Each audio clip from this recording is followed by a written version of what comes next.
The best form of marketing is internal marketing, referrals, people talking about the experience. In this week's episode of the FMA podcast, we have online coach Kirk Miller, the founder of Built to Last. This is episode 2. So if you've missed episode 1, which was all about pricing and how he's able to charge £5,000 for 90 days, please go and watch that episode.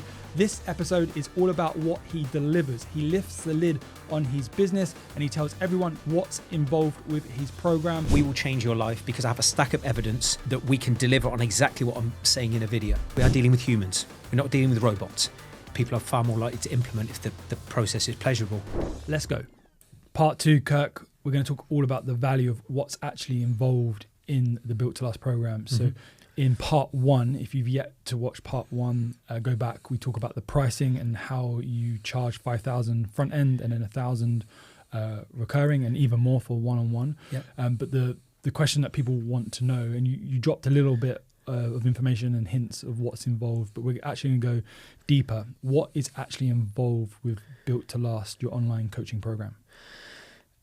For me, and look, I've got some great friends in the industry, by the way, who are doing a great job too, but in relation to our niche and space, I don't believe you'll find a more comprehensive service on the planet, from the way we plan, the way we keep people accountable, we educate, and obviously provide the community as well. But simply put, from a delivery perspective, we have a structured coaching app, because the biggest thing that people want who we work with is structure, which houses someone's training, food, basically habits that are going to keep someone healthy, drop weight, get in great shape, whatever the goal is. So there needs to be somewhere where we're structuring that person's plan.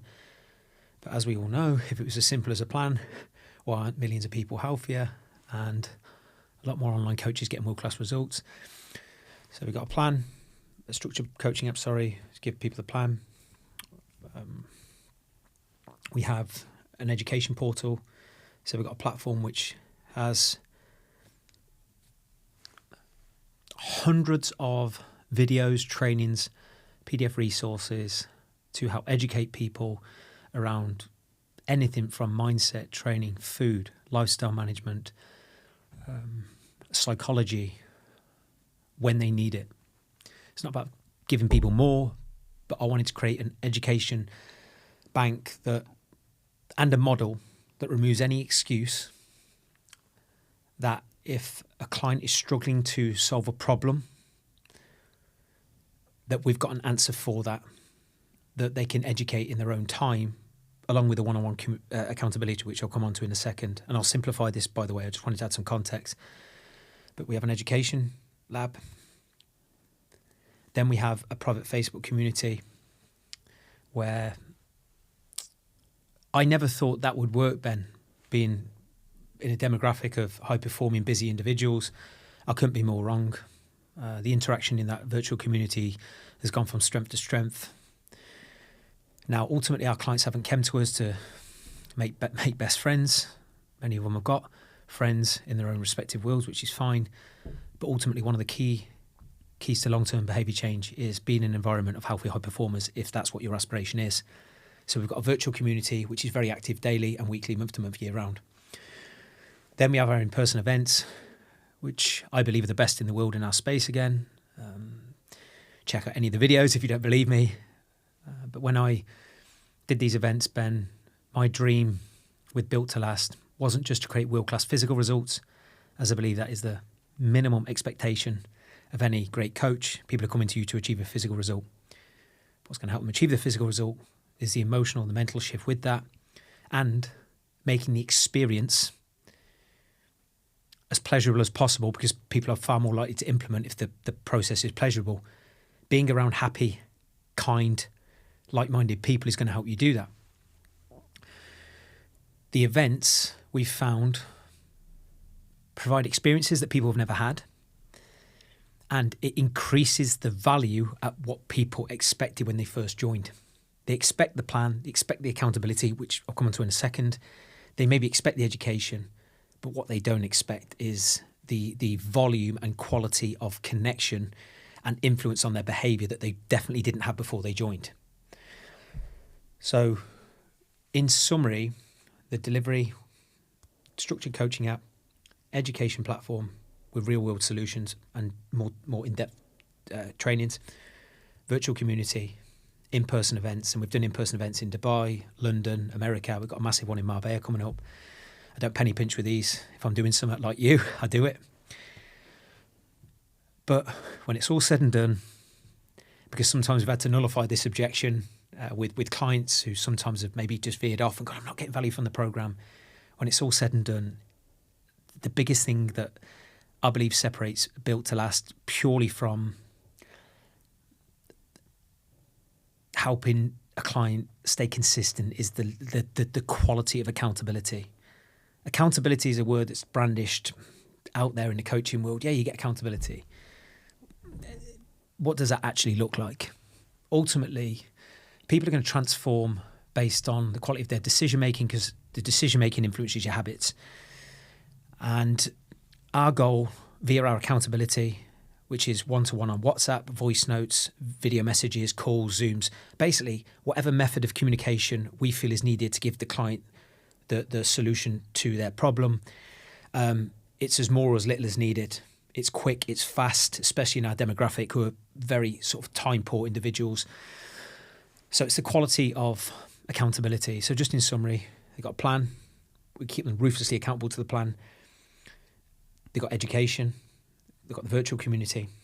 And they've got the in-person events. So other than eat the food and lift the weight, Built to Last is like a one-size-fits-all. Now, that's from a process perspective, right? And there's going to be a lot of people listening to this going, okay, I've had all this before. Ultimately, you're paying us for the outcome you've not been able to achieve before us. So it's a combination of all of that, right? But you might be listening to this thinking, okay, well, I've had all that. Or a coach might be listening to this saying, I've provided all of this, but I don't charge that. And well, I've heard this before. One thing we also have that the client doesn't need to see, but we will communicate with them if they're falling off track. We have ruthless back-end systems which measures as humanly possible and as systematically possible the performance of the client every single week. Every client is coming to you or is coming to us with an expectation of this is how I want to look, how I want to feel, and by a certain deadline. Now, towards that deadline, every single week that client is going to be progressing, maintaining, or regressing. We've developed a system where the coach who's dedicated to that client is evaluating at the end of each week based on their comms, based on their adherence in the coaching app, and just quality of conversation and feedback and check-ins. Are they progressing? Are they maintaining? Are they regressing? The coach has to tick one of those three boxes for that person at the end of each week. That will work out a formula of how far along that client is in relation to their deadline as a percentage. Now, of course, you've got human eye and all that type of stuff, but ultimately, we've got a model which removes any unpredictability as to why someone cannot meet that expectation. We have a system that flags up if someone is regressing once, certainly twice, 2 weeks back to back. What are we actually doing about it? So we don't let a small problem turn into a bigger problem, and we make our human coaching decisions and quality of conversations based on stats and facts and actual progress, not just hoping for the best. Now, Ben, just coming back to why do we justify the investment that we charge? Because we've got a model that guarantees that result as long as the client communicates, is coachable, and is quick to ask for help, because we have such robust systems to measure the progress. And incidentally, we show this on sales calls. Because we how many times have we had the question, okay, what makes Built to Last different? Let me show you why. The only reason why you would not transform is if you didn't communicate, weren't coachable, because this is a system we measure you. You probably use the same in your own business. Many of our clients have got systems to measure progress and performance and stats. Would you agree? We've got the same in Built to Last. So it's like running our coaching system like a corporate back-end system based on data and facts, not opinion. And then you've got the quality of coaching in between to improve those stats if they're not moving in the right direction. So long-winded way of saying it's absolutely obsessive how granular we get with measuring whether or not that client is progressing, maintaining, regressing every week. And we even have, sorry to go depth on this, like, you know, a 5-step formula that we literally go through if, for whatever reason, a client is just off track. We have I'm not going to reveal it because I don't want to give my IP to another coach, but we have literally a step-by-step process that, Ben, if you're my client, someone's off track, okay, I'll give you the first one. Number one is, have we done our job properly? We've got a clear customer journey. This where the client should be after 7 days, 30 days, 90 days, you know, of every stage of the journey. There are outcomes that the client should be hitting at certain milestones. But we've got processes in place and a checklist of going, have we done this? And if we've done that, before we even pass the blame onto a client, or not pass the blame, but just probe with a client on their adherence or their communication, we go, have we done our job properly? So we've got a thorough system in place, mate, that these type of things are what give me and my team the confidence to charge what we do, knowing that we've put so much work in that we spoke about this before, Ben. There's so much delayed gratification on this. When you're doing these systems that take weeks and months to put together, and especially for someone who hates tech, I mean, don't get me wrong, I didn't create the system, but I had the vision for the system. It's labor intensive, it's boring, but it's going to allow you to do your job properly, which is over exceeding on the client's expectation and changing their fucking life. In the edit of this, we'll flash up some of the results that you get people and the night and day in terms of how they come to you versus how they turn out. Yeah. So is that agreed on the initial onboarding call? Are some of the expectations unrealistic? Do you have to give the client the vision of what's possible? Can you just talk me through that element? Yeah, it's a great question. And yeah, that's paramount. And like you've said on my podcast, Ben, have we got this wrong sometimes? Of course we have. You know, you're dealing with a human, and also when you're learning, evolving as a team, sometimes you can maybe set an unrealistic expectation. I've done it myself, even in the last few months with a client. He dropped 4 kg in the space of 8 weeks. We set a target of, I think it was 6, but he had a few curveballs throw up. He's made great progress, but it was me that was probably tried to push the pace with the expectation, not factoring in. He had a couple of weeks where a bit labour intensive with work. Anyway, I'm veering off, but ultimately any relationship, certainly as a coach and someone paying you to help them with their health and fitness, is based on they have an expectation, they have a vision, they have a target, they have a blueprint of what they want versus where they are. And you need to decide on that call, is that realistic? And not be scared to say to the prospect, look, this is possible, but this has to happen. Or we don't think that is possible based on what you've shared about what you've tried before, what your lifestyle was like. We think this is a great yardstick. So yeah, being strong with that from the start is key. But the biggest thing we're trying to do in the is first... that because you're creating the vision of what's possible? Yeah. Creating the vision, but then you create a vision which is emotionally empowering for the client, but also what's crucial, and we do this in our sales process because we do a visual demonstration showing... When part 3, we'll go into sales more, but... Yeah. So like you need to get the client emotionally empowered to, guess what? This is what's possible, and it's an upgrade on what was previously possible. And that's because people make decisions on emotion, not logic. Absolutely. So you can create as much logic as you want, but if the person isn't emotionally inspired to start the journey in the first place, then you can have as much logic in the process as possible. But I want to create all three: emotion, logic, fear/urgency. But it's more so if you're joining Built to Last, okay, what is your clear expectation? Is it realistic? Do I believe that me and my team can make that happen? And then I'm making sure that you have unwavering faith through the things that I've just shared on how we're going to plan, how we're going to educate, how we're going to support you, and how we're going to measure you, that this is how we're going to make that happen. And that certainty, going back to part 1 of this podcast series, when you can articulate that from the bottom of your heart with integrity and with evidence that you've done this over and over again, and you've given that client or potential client 100%, 110% peace of mind that they're in safe hands and this is how we're going to do it, that's what gives you the confidence to go, this is the investment cost. This is the investment, and this is how we're going to change your life. Love it. A lot of gym owners listen to this podcast as well as online coaches.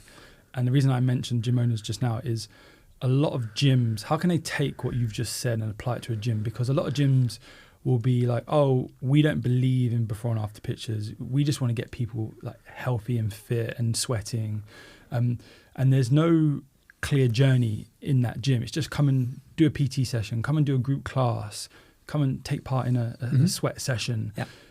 What element do you think the gym owners that have that method should, like, what's the pros and cons? Like, and from my side of the fence, it's much easier to keep a customer than keep getting new ones. 100%. And the reason I'm sort of teeing this question up to you is far too many gyms, there's no journey for the client.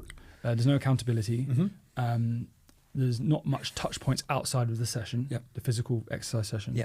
And then the client churns because the vision of what they wanted to create is either created, they think, or it's not, and it's unclear. So then they just exit, and there's a churn. So the reason I mentioned gyms and not so much online coaching, because what I see speaking to so many people in the industry is a lot of online coaches have that down. They are a lot of them are transformational coaches. There's an end goal for working with that online coach, but a gym, it's a little bit wishy-washy. Yeah, I'll tell you why. I'm going to shoot from the hip with this. Look, things evolve, and if you're a gym owner solely relying on the physical training sessions of, if I'm coming through your doors and I've been out of shape for years or been inconsistent, training in the gym is only one part of the puzzle. It's one core driver. And the reality is, how do I know this? Because again, stats and facts based on years of data of clients that have probably been similar to yours walking through the door. Most of the biggest reason, why so many people are out of shape isn't down to the 3, 4, 5 hours a week in the gym. It's how they manage their food, their lifestyle, their emotions, their decision making on a week-to-week basis. It isn't down to, even with the greatest respect, to 5 glorified training sessions with the PT helping you get 2 more reps out.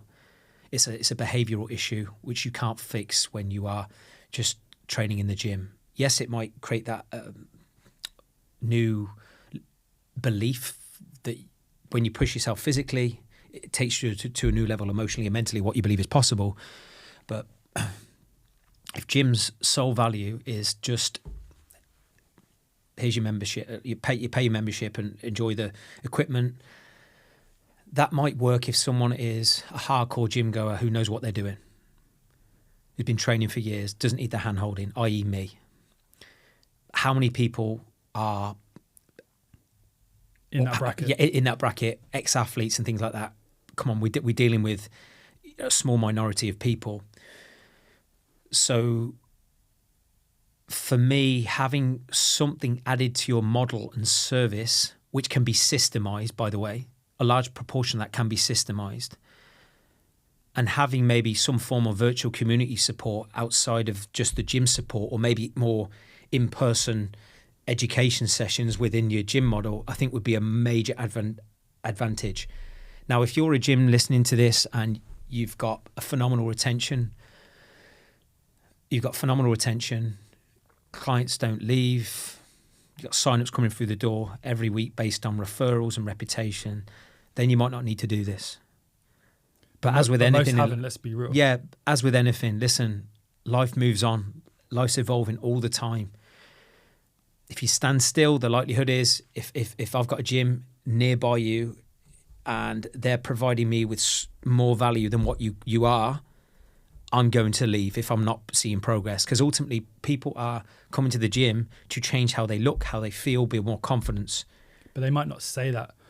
A lot of people hide their emotion. They don't tell you what they want. Yeah. And that's because the business owner's done a poor sales call, or there's maybe not even a sales call at all. Yeah. So people join the gym on an app or a website link.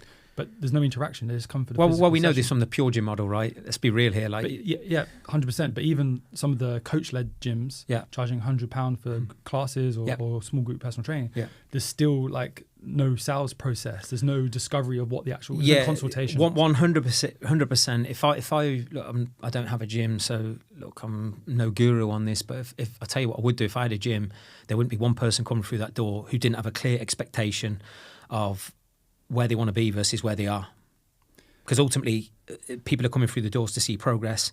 So you need to do that first and foremost, and also get clear with that person coming through the door, especially if you're trying to build a relationship and have this person ever want to leave, which should happen, in my opinion, if you're doing your job correctly. Get clear on why this person has actually joined the gym. What are they looking to do? What do they struggle with? There'd be no one in my gym, even if they weren't paying a PT, if I hired PTs in my gym, if I saw anybody struggling with how to lift a weight properly, even if I was the main gym owner, I'd be making sure that I could rectify that as much as possible or have people walking around. And I understand as a gym owner, you might go, I don't want to employ people just to do that. But what would that buy you back over a calendar year in terms of retention and maybe saving costs on marketing? Because like you said, the best form of marketing is internal marketing. Referrals, people talking about the experience and coming back to Built to Last. And I don't want to make this conversation about me, but I've got an online model, right? I haven't got a gym. I'd like to think if I had a gym, God, the energy that I would create would be unbelievable. I might do that as a hobby project one day. But our retention rate, Ben, is about 2.5 years. People initially, they only have to sign up for a year. I'm like, join us for a year minimum. We'll give you an answer for all seasons. It may take longer if you've got more to lose, blah, blah, blah. But we're an online service. We don't have a gym, a bricks and mortar face-to-face. Yes, we have the events, which are pivotal to the retention, of course, but with our average retention rate across the board is 2.5 years. And we've had some people who've been with us 7, 8, 9 years. Like, because we create an experience and value, this is really, really important, that exceeds their expectations on their initial investment. That is the key to retention. I think that's the biggest takeaway for everyone. Doesn't matter what business you own, even if you're not in the fitness industry. Yep. You exceed the expectations. 100%. Think about this. If we go to a restaurant together, Ben, right?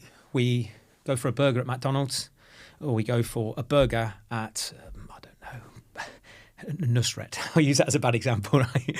But my point is, of course there is a difference in taste to some degree, but if you have two places where the burger tastes exactly the same, but you have one experience where the moment you are greeted,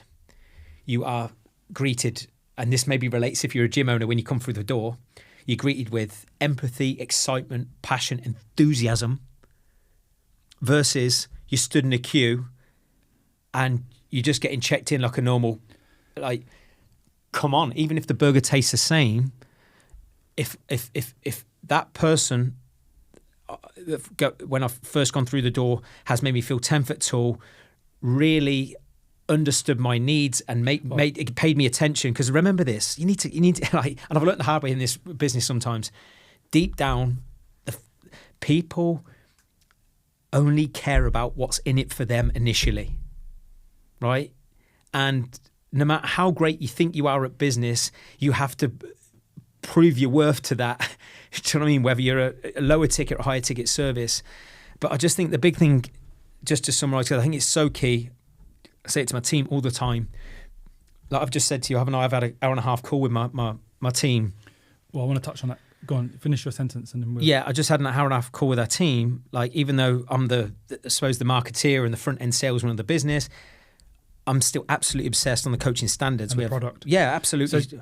So we, just to give context to everyone listening, watching this podcast, I took a lunch break. So did Josh, who's filming this.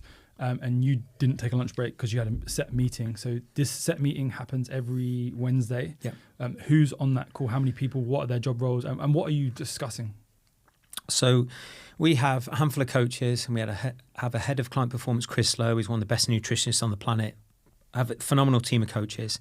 Chris is one of the best nutritionists on the planet. There's about 5 coaches. And how many in the team across the whole business? We've got some people are full-time, some people are part-time. Yeah. I'd say it's only a small team, maybe 12, something like that. Yeah. But coaching, coming back to product, as much as, right, respectfully, Ben, I know the marketing is so important, love my relationship with you guys.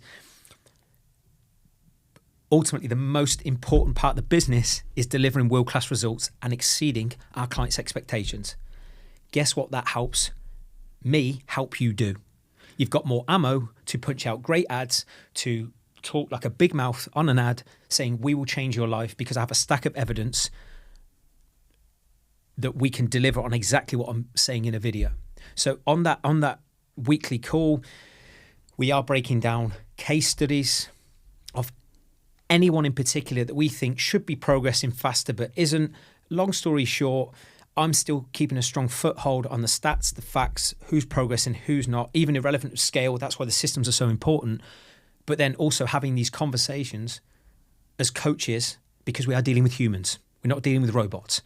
Whether you're a PT or you own a gym or you're an online coach, people forget sometimes you're not dealing with a stat or a metric. You're dealing with a human who has been in pain likely for years with their health, their fitness, their weight management, and maybe their emotions with that. Take it seriously. Take it seriously. So my goal, even though I've had to pivot and adapt my role within the business because I want to help more people, right? So something's got to give in terms of how many people I can coach and also my time within that area. But I realise it's still the heartbeat of the business and I'm still a coach at heart and I never want to lose that. So my goal is to upskill the team, and not just even upskill the team, but as Soundboard, as a team, how can we get better? Like you shared on my podcast, we have a constant state of improvement mentality. And if I feel, full transparency, there's ever been a month, like I remember sharing at my event last year, Ben, for the first quarter of last year, I wasn't happy with the volume of results. Now, don't get me wrong, it can be a bit sticky sometimes at the first few months of the year before the transformation starts churning through. But I just felt there wasn't enough urgency or pressure from our coaching team to clients. Because remember this, you're being paid to push. A lot of clients, what we've found, and this will resonate with a lot of coaches, a lot of people coming through the door in gyms, people are starting that journey because they're in pain. Some people might be 10 pound overweight, some people 20 pound overweight, some people might be skinny and they've never had muscle. Whichever end of the spectrum you're on, ultimately, what we've found, people start the journey, they're out of pain, they've chucked money at a problem, then they get out of pain, but they're still not where they want to be. And I know we speak very passionately about this together. They get to about maybe 60% of their potential, 70, 80 at most. Usually at that point, the reason they don't go to that next level could be a belief issue, could be a granular skill issue, could be an environment issue, or emotional issue. That is where you are showing to the client you're worth your soul. You're being paid to push at that point, to take that person, as we come back to a place which has exceeded their previous level of progress and as it exceeds their expectations. And that's where those calls on a Wednesday, that they're so important. You know, so the reason why stats and data are so important is when I didn't have these systems, you're relying on pot shotting. Oh, who should we look at as a case study this week? It's relying on hope to create transformations rather than like stats and facts. Roughly how many clients are you dealing with? At the minute, Built to Last, about 115 high-paying clients. You're going through every single one? But because we've got the stats and data, so you can see the ones we can see. Yeah, of course. And look, it's not always like universal. You know, if there's something particularly or someone particularly that we need to identify to go through, then we will do. But like on that call, which can be anywhere from an hour to 2 hours, right? Sometimes like, the team are probably drive them crazy. Like it's an hour and it drags on. But usually on that call, we're trying to identify who are the people that are most stuck, who we feel are too far off their expectation, coming down to that relationship. If you join me, you've got an expectation. If you're falling behind in relation to your percentages versus your deadline, we need to intervene as fast as possible. Okay. Now, alongside that, you can't just rely on an hour to 2 hour coaching session and go, that's it. We have a couple of different WhatsApp groups where this is on top of the one-to-one accountability, by the way, from the coach to the client. We have a high performance coaching group, which doesn't have me in it because they're trying to protect my energy. But then we have another one with me in it. So it's like where the probing, the case studies back and forth. If a coach is struggling to overcome a challenge, that's where it's very much a collective effort, Ben. So even though we've got a primary touch point with that client, it's very much a team effort. So between some very experienced heads in coaching, and we've got a couple of 100 years of experience of coaching between us, you're going to find a solution. And even in scenarios where we didn't have the solution, I will literally think who, not how, who can I lean on that I know is in my network, or bring in an external expert which might be able to solve that problem. Just to give you some context, I forgot to say this earlier, this is how obsessed I am in transforming someone's lives, and again, gives me even more leverage when I'm asking someone for more money than the average coaching program. For the last couple of years, we have hired an emotional wellbeing expert with over 4 decades of experience. He's one of the best in the world. He also works one-on-one with some of our clients to upskill our team around the subject of emotional wellbeing and emotional trauma. Because a lot of people don't transform because they have emotional trauma, limiting beliefs, and stuff that's happened. Because your emotions drive your decisions. So if our team weren't skilled or have an awareness on people's emotions, we're going to hit roadblock with that client, and then we're not going to know what to do. So I've brought in an expert, which is far more qualified than me and my team put together, to train us up. He spoke at our event as well. So that, for me, is another reason why I believe we're totally different at what we do. My vision for Built to Last, Ben, is not just to be a body transformation program. It's to be the leading force on this planet for healthy high performers, but to be basically a world-class personal development program. We just happen to get people in world-class physical shape for good measure. So it's not just about the physical, the emotional shift has to go with that. And there's a collection of things that can be part of that, be part of those ingredients to make that happen. But I stay in my lane with what I'm good at and what I'm not. Let's talk about these events. I've had the privilege of attending. Can you just talk about them? We'll also overlay some video footage of the London event, the Dubai event, so people can just visually see what's going on. Yep. So how many days is it? How many people in the room? What's covered? The awards, like everything. Yeah. So we have a few different events each year. Generally speaking, our 2 sort of marquee events have been one in Dubai, which is 3 days. I suppose the sunny event. A lot of people like getting away in the sun. And across the 3 days, we will have, of course, some physical workouts. That's a given, right? When you're changing people physically. We have a whole day on mindset, vision, identity, the things I've just shared. We'll have Pilates workouts. We'll have meals out. We'll have fun. We'll have connection. Connection with people that before joining the program, people didn't have access to. Why Pilates? Pilates, I mean, look, my lady, Gabby, she's the founder of Excel Pilates. It's an award-winning studio in London. She's a global educator. She's also got a studio now in Dubai. She introduced me to Pilates 7 or 8 years ago when we first got together. And I don't just want to help people look good. I want them to move well, minimize back issues as they get older, and have just as much freedom in terms of their quality of movement as they do freedom in terms of emotional freedom because of how good they look and feel. So we just try and make the events as holistic, as varied as possible, where it's a combination of lifting, empowering conversations, education around mindset, things like Pilates, you know, with our breathwork specialists, we've had hot and cold therapy. So different experiences. Yeah, it's just I wanted to create events, Ben, when I first had this vision of the events that brought together real training, genuinely valuable talks. So if you're ever at my events, you won't just be spoken at for 8 hours, because there's nothing worse than going to an event and coming back feeling overwhelmed with information. A lot of the time we don't have an information issue, it's an implementation issue of that information. So our goal is to make even the mindset and the talking sessions and the planning sessions interactive. So every single client is seen, felt and heard. And then there's lots of fun on top. You know, so the reason I mentioned Pilates is because that's not what's the sole mechanism in terms of the fitness prescribed by you. No. So you're just giving people the opportunity. Yeah. I mean, look, even with the way we structure programming, you can't be one-dimensional. I'm a huge fan of full body training. Our clients train full body generally. I believe it's the most effective training method on the planet for busy entrepreneurs and CEOs who travel, certainly live at hotels and travel on holiday lots. But you also need to move well, which for me, I strongly urge, if you're not, at least consider some Pilates or advanced mobility. There's nothing worse being stiff and out of pain. Because when you feel that way, it affects your mood in business and with your relationships, things like that. So good training program, and this is what we pride ourselves on, it has to be effective.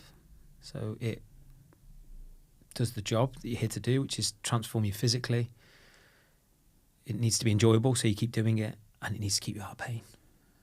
And I've been the guy that's lifted 6 days a week, the bro splits, and look, there was a time and a place for that in my life. But I'm lighter now and lift heavier, and I feel better because I can move a little bit more. I can touch my toes. I've got a healthier spine than even I had in my 20s, and I want to help clients do the same. You touched upon how much these events cost you in episode 1 of this mini episode. A gym owner or online coach listening to this, they might be thinking, well, I don't need to do in-person events. Yep. You could potentially not do in-person Correct. events. Like, what has been the outcome of you doing these events? I think a great question for anyone contemplating that, or maybe thinking the way you've just thought, is you might not need to do the events, but what is it costing you not doing the events? Is that the missing piece of the jigsaw? Not just a more retention, maybe better results, but maybe more fulfillment with what you do. Because ultimately, yes, we spoke a lot about business and things like that, Ben, but you're trying to enjoy what you do more, right? Because then you look forward to your job more. And it makes the journey, certainly of online coaching, or even running a gym, a lot more pleasurable if you bring great people together. And you make the mission a lot bigger than just you and a short-term focus. When you create a sense of belonging, there's nothing more rewarding, certainly in my career, than bringing great people together from all different backgrounds who share common values to be happy, to be healthy, be a good person, good parent, good role model. So do you need to do it? Maybe not. Do I need to do it? Maybe not. But there's no way I would enjoy what I do the way I do. And I certainly think that it would have an impact on the retention of certain clients over the years. Clients aren't coming to me initially, right, to stay for life or stay for 2 years, 3 years. But when you create a peer group where it's addictive to be around and is an upgrade on the people that are in their life, that's not being patronised. I'm sure there's great people in everyone's life, but if people are stuck with their health and fitness and they've got bad habits and they're self-sabotaging with food, drink or both, showing up in other areas, there's a strong chance that you're in peer groups you shouldn't be in, or have habits that aren't aligned to the habits that you actually want to implement. And as a result of that, there's a Tony Robbins quote, strongest, the quality of your decision, is based on the expectations of your peer group. It's something like that. So, like, the reason people are coming to the gym isn't just to transform in many cases. They're crying out for new connections with healthier people where they don't get the piss took out of them if they're eating healthy or they want to do an extra session. So if you're a gym owner, how can you just make that gym so addictive to be a part of, and also create a desire? And I'm going to talk about the first ever gym that I first went to in Coventry, create a desire to just really be around those people more. The first gym that I ever went to, Ben, was the Apollo gym in Coventry. Great memories. I mean, it was a different stage of my life, a bit crazy back then, drank a lot more and stuff, but it was like an older youth club. Honestly, Ben, the equipment was quite raw and ready, very much bodybuilder gym. It wasn't expensive gym, but any sort of night out or get together with those guys outside the gym was welcome with open arms. I didn't realise back then why was that, because I'd left Coventry and you're just crying out for connection. Connection's a fundamental human need. It's not a belief, it's not a value. And if you're not providing connection as a gym owner or as an online coach, people are going to find a way to find connection either way. Take the opportunity. If people have trusted you with their investment, whether you're a gym owner or online coach, take the opportunity to go, you're safe with us. You can have a good time with us. And we're not going to make you feel bad. If you want to be healthy, eat healthy, say no to drink. We're on this path of growth, and if you're not happy with your current peer group, we're there for you. So at least experiment with an event, a small workshop. It doesn't have to be as extravagant as what I did. I mean, you probably get the gist of that already if you listen to me this long, that I'm not a man who dips my toe in something. I've never done an in-person event, Ben. I remember seeing some of my friends in the industry, they're doing these events at smaller venues, and look, there's no judgment. Look, each to their own. But I was thinking, like, fuck this. If I'm doing this, I'm doing it. I need to do stuff that excites me. And coming down to the psyche of my demographic, if I feel that I need to do things that excite me and that stretch me and that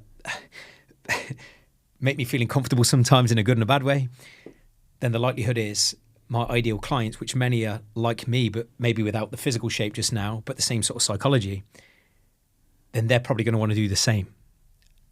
And that's what's happened. Because, I mean, look, not everyone's got a niche that's totally aligned to how they are as a person, but I think I'm lucky that I have. A lot of the best clients that I've ever worked with, they're very similar characters to yourself. That's why I believe we can solve their problems better than the average coach, because I understand their world. I understand them as a person, or we understand them as a person. And we know what their needs, their desires are, and how they want to live and what they've been through. And you can resonate with them a lot more. And it's such a great feeling, you know, when you have conversations and connection in moments at events. And as much as like the online Zooms that we have and the trainings, which are great too, those in-person events, they charge people for months. I mean, I've seen some of yours, Ben, right? I see the work, I see the costs that you put into these. And a lot of people wouldn't do that. Don't moan about the growth of the business that you don't have if you're not willing to put in potentially money, time and effort into stuff that you're not doing and that other people are doing. Because just like you, Ben, those events, they're a massive, on paper, loss leader to the business. My business could be significantly more profitable if I didn't do in-person events. But what that buys back in terms of experience for the client and justifies me, rightly so, charging more than the average coach is worth it. And it gives you a point of difference. What's your point of difference? If you're a gym, why should I come to your gym and not the one down the road? If you're an online coach, why should someone sign up with you and not someone who is a similar demographic? Like, what's your point of difference? Because the bar's getting risen in business, it's getting risen in coaching potentially. And there's a lot of AI and ChatGPT hacks and a lot of mentors out there who are all getting taught the same thing. What is your point of difference? And guess what? AI and ChatGPT can't replicate. It's called a community and in-person events. So I'd strongly consider whether or not you're going to do events, because I believe it's a must-have, not a nice-to-have, if you're going to survive in this industry long-term. Thank you for lifting the lid and giving everyone listening or watching some insight into what is in the Built to Last program. In part 3 of these mini episodes, we're going to dive into sales. So thank you for everything you've just given away there, some golden nuggets, and let's jump into part 3. Perfect.